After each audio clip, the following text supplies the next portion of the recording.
Hey guys, what's going on? Josh here from Polymathics, the YouTube channel that helps you become a modern day Renaissance man. And in this video, we're actually going to discuss the monomyth. Particularly, we're going to take a look at the third act and all of the classic stages that comprise the third act.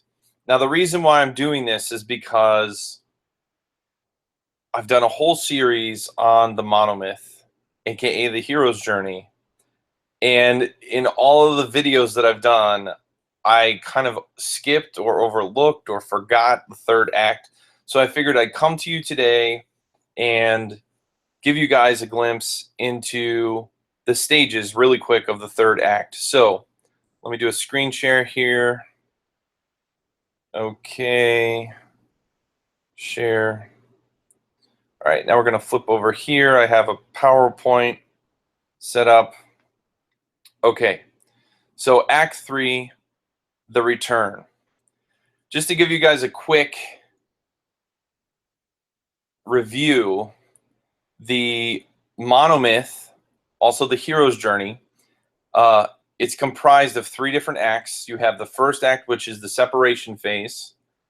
That's where the hero leaves the known world and goes into the special world in order to go on a journey, achieve a boon, and whatnot.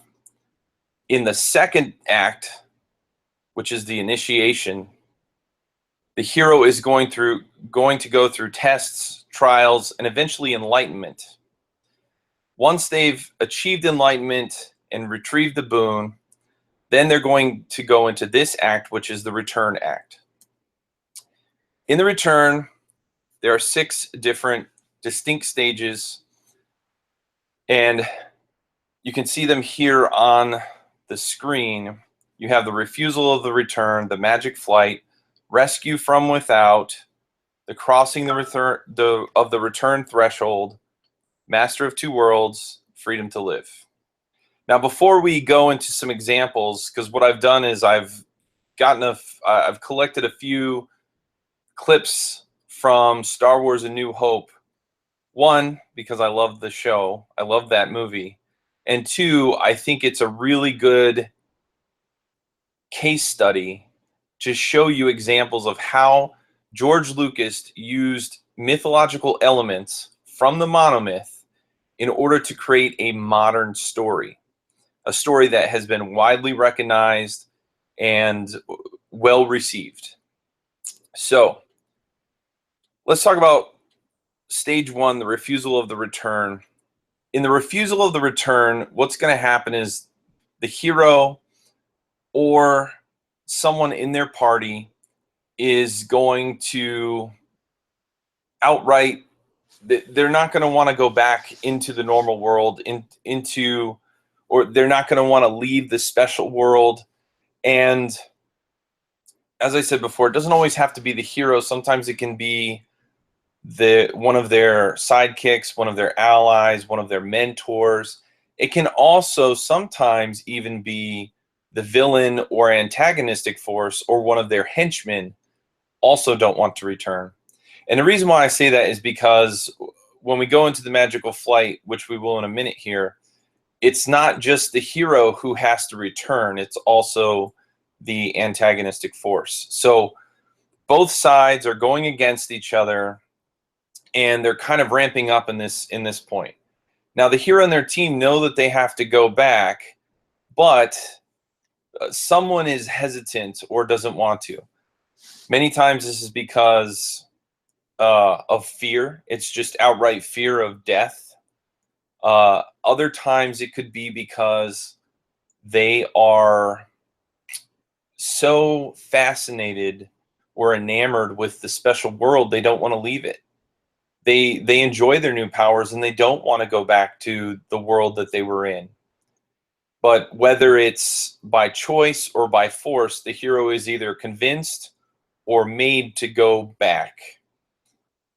And we'll discuss more of that when we look at the clips. But if we go to the second stage, the magic flight, Before we discuss this, I do want to say, because a lot of people get confused about this, well, since it's called the magic flight, does that mean that there's magic or that it has to require flying? And the simple answer is no. These terms, most of these came from a gentleman called Professor Joseph Campbell. And he was a comparative mythologist who looked at all of the old school mythologies from around the world. And when he did, he found that they had a lot of similarities. One of them being this stage, the magic flight. Back in those stories, when you look at Greek myths, Egyptian myths, Indian myths, myths from all around the world, one of these common themes was that there was a supernatural element.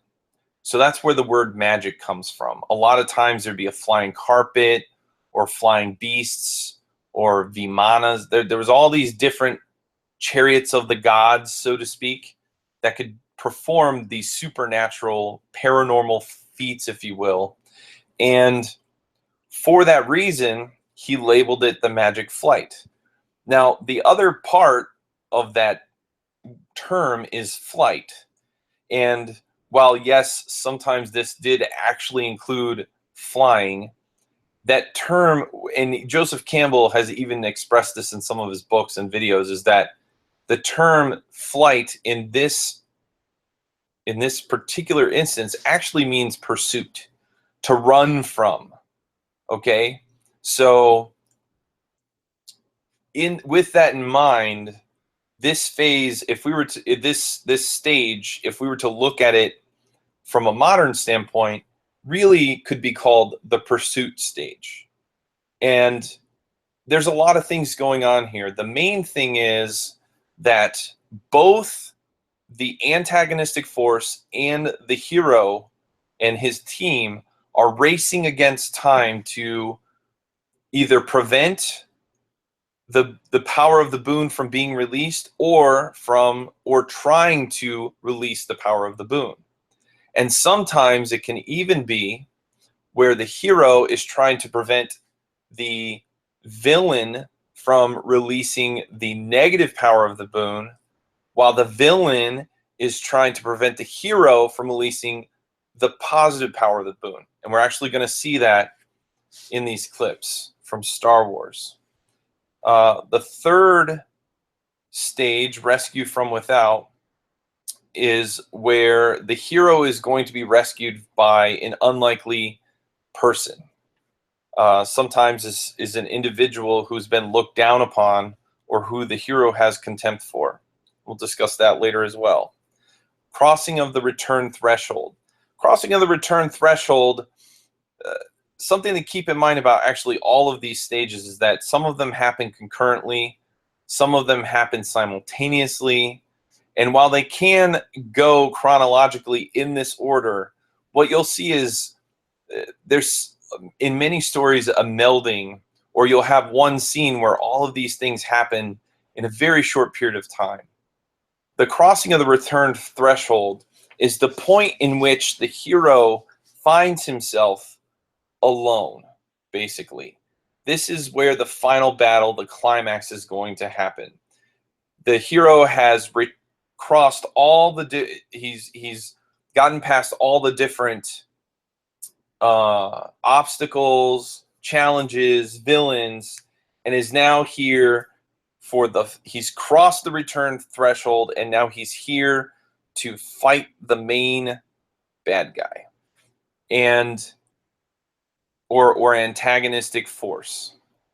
And many times his team will have been whittled away. They're either unavailable, trapped, killed, or they've left. There's a lot of different things that can happen. Number 5, master of two worlds, master of both worlds. The worlds in this sense is the known world and the unknown world, or the mundane world and the special world. Have whatever you want to call them, but the hero started out in the normal world doing his mundane, everyday stuff. And now he is going now, and then after that, he went into the special world where, again, as I said before, in the initiation state act, he went through trials, tribulations, faced obstacles, and eventually went through an enlightenment before he got the boon. The Master of Two Worlds is where the hero is now come back into the return act, and he is facing the final challenge, and he must prove that he has learned his lesson from the special world and incorporate the power of that lesson, or the power of the boon, the power of his enlightenment, into the normal world, thus making him the master of both worlds. And if we look at stage 6, Freedom to Live, this is essentially where everything gets wrapped up in a nice bow. And we see characters go back to their normal lives. And while things may become mundane again, society has been revitalized in some way by the hero's actions, and the hero himself has been changed for the better most of the time, and is no longer the person he was when he set out on the adventure. So with that being said, now we can go into the actual clips that I've got. First clip we're gonna watch from A New Hope. It initiates the return act, and what we're going to see is an exchange between Han Solo and Luke Skywalker right before the trench run on the Death Star. Skip past this stuff here.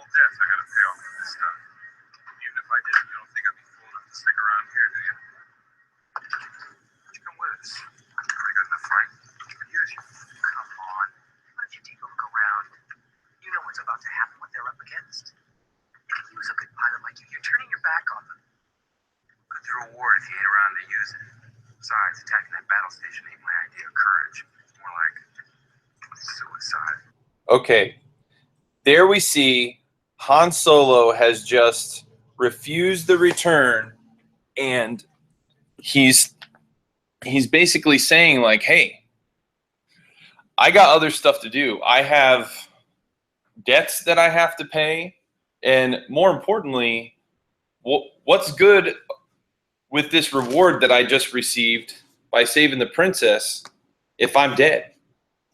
And the important thing to keep in mind about the return, especially the refusal of the return, is that it really helps the reader, the audience, it helps them empathize with the characters, because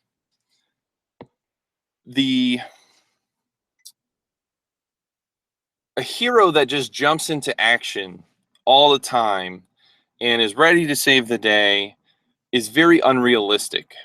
And while Han may not be the hero, he is an anti-hero.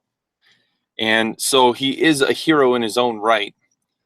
And he's already been with Luke on a part of an adventure already. And we've seen some heroic deeds happen from Han. But what this character really is doing in this scene, it's showing that, like, hey, even though the hero himself, Luke, is open to going on to this Death Star run, there are some who realize the danger of it. It's showing the stakes, it's showing the danger, and it's showing that there's going to have to be a sacrifice. Han explains, hey, this is a suicide run. Anybody who goes on this, they're not coming back. And while the hero may not agree while Luke may not agree with Han, he still has to process this information. And so, again, what you're seeing is, psychologically, the audience, when they see this, they say, oh my gosh, this guy, he thinks like me. I wouldn't go. I'd be afraid too. And so you'll see this in several other stories, novels, films, books, whatever you're looking at. This is a reoccurring theme, and it just really helps make the characters seem more realistic. Sorry, okay. All right, now let's go to the next stage. Now the refusal, after refusal, there will be an acceptance, or sometimes the hero is forced to go. In this case, Luke decided to go, and now we're going to go into the magical flight or the pursuit. And let's play this clip here. Now this first part, what I want you guys to see is here's the rebels. They're stressing because Death Star's coming. And here we go. This is exactly what I want you guys to see. Let's back up right here. Perfect. Okay, as you can see, the Death Star is coming, and I think they say there's like 5 minutes left until it's in range to destroy the rebels. While at the same time, the rebels are sending a fleet of X-Wings to go and destroy the Death Star. That's the whole purpose of pursuit, is you have the antagonistic force racing against the heroic force, both trying to prevent the other from releasing the power of the boon. Now, the Death Star represents the negative power of the boon, which is this systematic governmental control over society. Whereas the rebels, they believe in the opposite of that, and the epitome of that belief is encompassed in the force, which Luke now harnesses. And what we'll see a little later is that Luke is going to use that power, the positive power of the boon, in order to restore society, in order to revitalize society. So this is the main part I wanted to show. We'll see here, though. Everybody's worried, and boom. We've got the X-Wing fighters, Y-Wing fighters, all these people ramping up. And in the next few, let's see if we can go. Yeah, here we have. Here's the magical flight. Everybody's fighting against each other. Now, at the same time that this magical flight is happening, another thing is happening as well, which is the crossing the return threshold. And as I said before, sometimes these scenes meld together. They happen concurrently. They happen simultaneously. Sometimes they happen chronologically. And what you're going to see during this trench run is many of, here, I'm going to exit out of this now. Many of the hero's team are going to be whittled away until only the hero remains. And the purpose of this is because in order to perform the heroic deed, well, one, the hero must restore the boon to society. That is the heroic deed. And in order to do that, he has to be the person to actually perform the deed. So let's look at our next clip here. Now, right here, again, this scene that I'm about to show you. It's going to show you that returning of the crossing of the return threshold. And while this does happen after rescue from without, in most cases, what we're seeing in the scene is kind of a meld and a ramping up for that. So I'm going to show you this one scene here.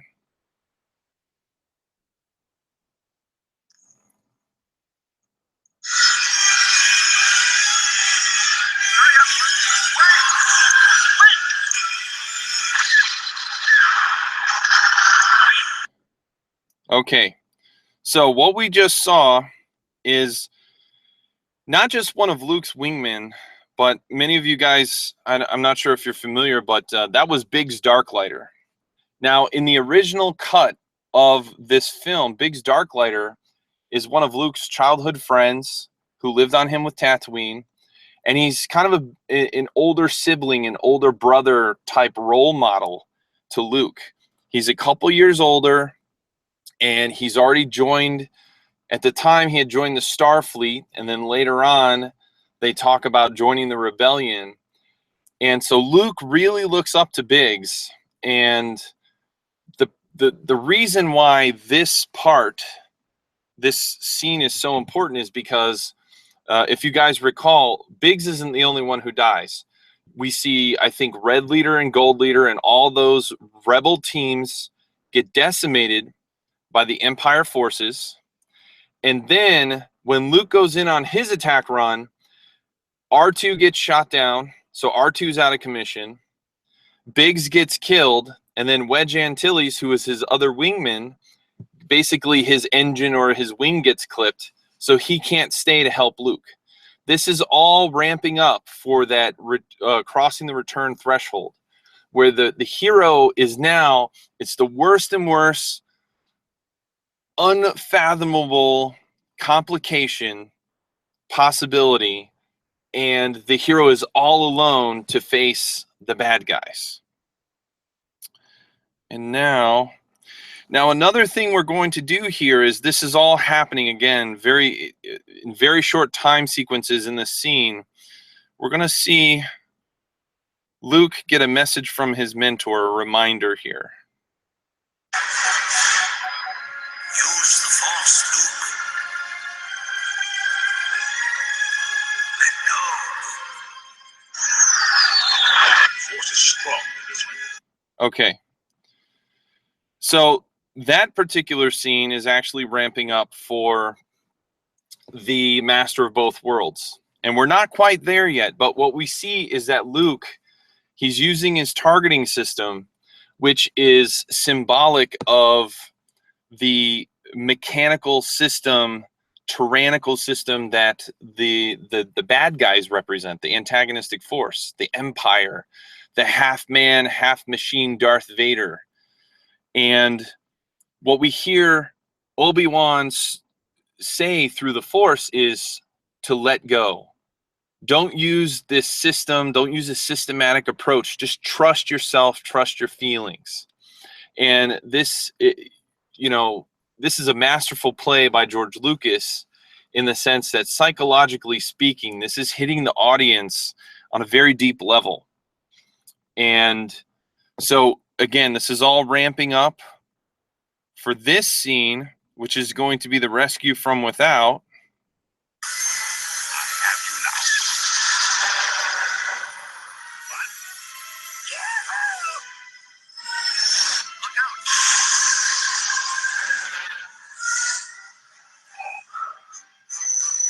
All right.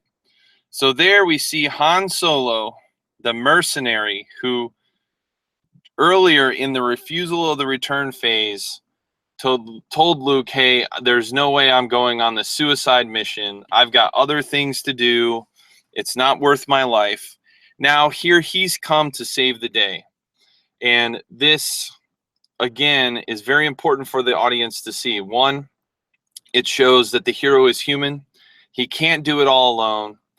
And two, because Han Solo is an anti-hero, because Han Solo is a mercenary, and because Luke sort of looks down on him in a sense, morally, we'll say, it's all the more potent when Han is the one who actually saves Luke. It shows, and what you'll see in many other stories is that someone who's been picked on, someone who is socially considered, a degenerate by most of society, is normally the one who saves the hero at this point. And it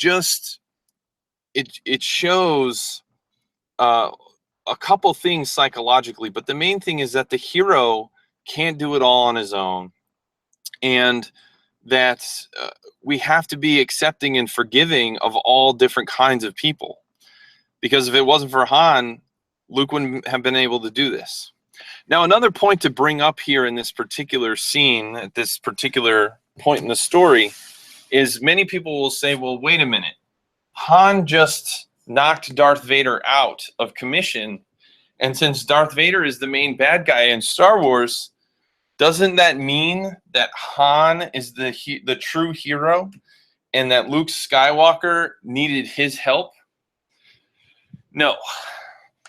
Rescue from Without, for one, is it's a stage that happens before the major antagonistic obstacle. And number two is, for this story in particular, we have to consider that Darth Vader is actually, as strange as it may seem, he's a secondary villain. He's almost like a henchman.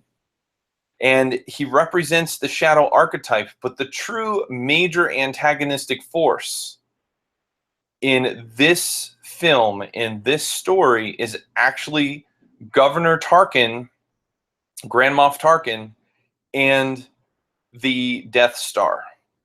And because Luke is the one who ultimately destroys them, he is the hero. He is the one who has revitalized society by releasing the positive power of the boon. So while Han is a hero in his own right, he's not the one committing or accomplishing the heroic deed. What's interesting, though, is that later on, we find out Darth Vader has a much larger role to play, not only in the story, but also in Luke's life. Now, here we're going to see, this is...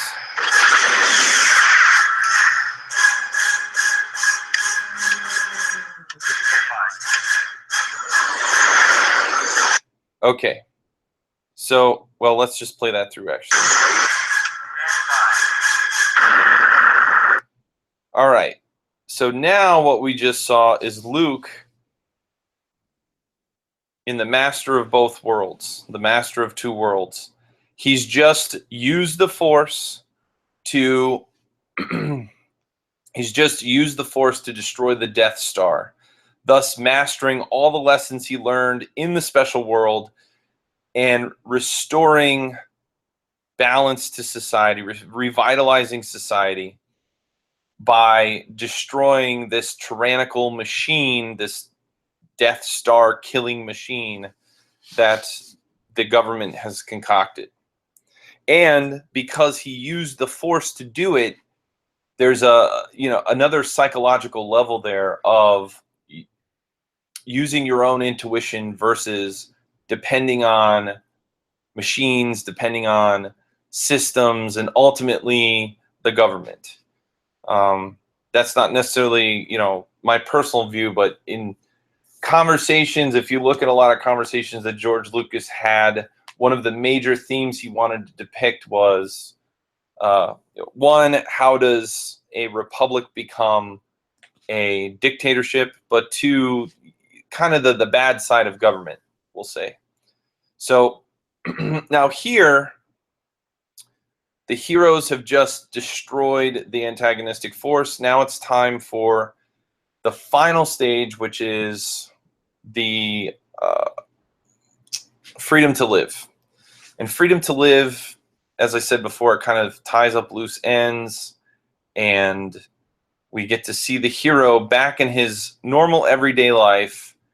And while he's just the same person he was before, he's actually a little bit changed. He may look the same, but he's internally changed forever, and society has been revitalized. So let's watch this clip here.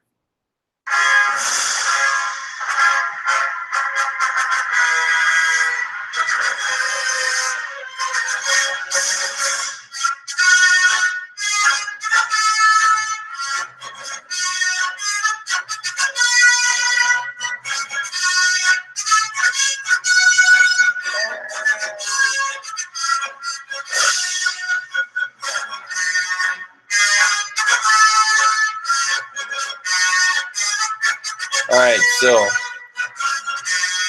they're all buddies now. The general's going to hand them, there we go, medals. Leia's going to give them medals. It's all happy day. And let's see. There's one other thing. Oh, there we go. R2-D2. He's back. He's alive and well. They fixed him. And that kind of actually goes to the rebirth.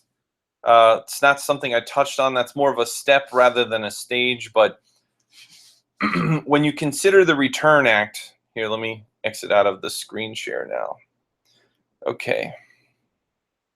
So I should be coming back to you. Here I am. When you consider the return act, you want to keep in mind that the hero is entering into the fourth phase. And I know I haven't discussed the phases, not in this video and probably not very much, but the phase that he's going into is basically martyrdom. He is ready to sacrifice himself for the cause. And because of that, the other part of the Master of Both Worlds is the Death and Rebirth. So we saw R2 get destroyed. So, you know, especially back then, before a lot of people had seen the movie, they all think R2 has died. As well as we saw many, many other people die in that sequence. Showing R2 alive at the end there is a representation of death and rebirth. So there you go. That is the return act and all of the different stages that comprise it. I hope this has been helpful. And I hope that you guys can use this understanding in order to formulate your own stories. For those of you that are writers out there, I really believe that these classic stages can help you, especially looking at it from the modern lens, like we just looked at a modern story, not a mythological story.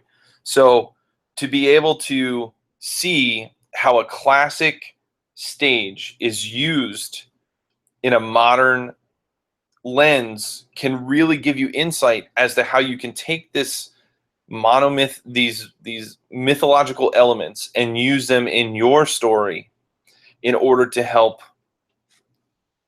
boost and bolster the power that it has psychologically on your audience. So let's see here.